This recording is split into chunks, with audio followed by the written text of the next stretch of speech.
బోధన్ పట్నంలో క్రిస్టియన్ శాంతి ర్యాలీని ఘనంగా నిర్వహించారు. ఈ ర్యాలీని స్థానిక ఎమ్మెల్యే సుదర్శన్ రెడ్డి జెండా ఊపి ప్రారంభించారు.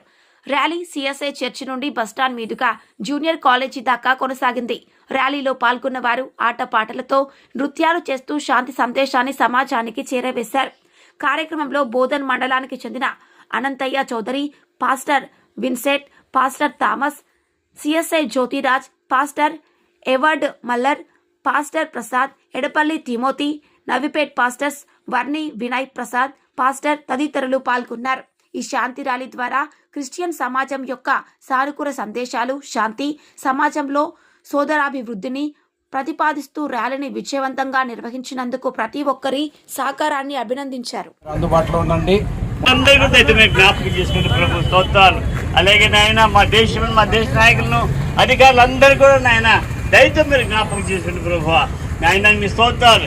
ఈ ర్యాలీలో అపవాది ఎలాంటి వాక్యాన్ని అందిస్తారు. వినయ్ ప్రసాద్ గారు ప్రార్థన చేస్తారు. వారు కూడా అందుబాటులో ఉన్న పరిస్థితి మనవి చేస్తున్నారు.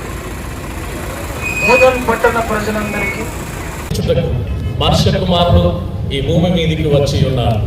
అట్టి ప్రేమ కలిగిన దేవుణ్ణి ఈ రోజున మనం ప్రపంచానికి మరొకసారి పరిచయం చేస్తూ ఈ పీస్ ర్యాలీ ద్వారా మనము ఇతరులకు కూడా ఈ సందేశాన్ని అందించి మనల్ని వెలికేటటువంటి దేవుని యొద్దకు ప్రజలను సమకూర్చడానికి, ప్రజలకు ఆహ్వానం తెలపడానికి ఇది ఒక శ్రేష్టమైన సమయంగా మనం భావించాలని మనవి చేస్తూ ఈ ప్రత్యేకమైన ర్యాలీలో పాల్గొనుచున్నటువంటి మన ప్రియతమ నాయకులు, శాసనసభ్యులు సుదర్శన్ రెడ్డి గారికి, వారితో పాటు వచ్చినటువంటి స్థానిక నాయకులందరికీ నా కృతజ్ఞతలు తెలియజేస్తూ దేవుని పేరట క్రిస్మస్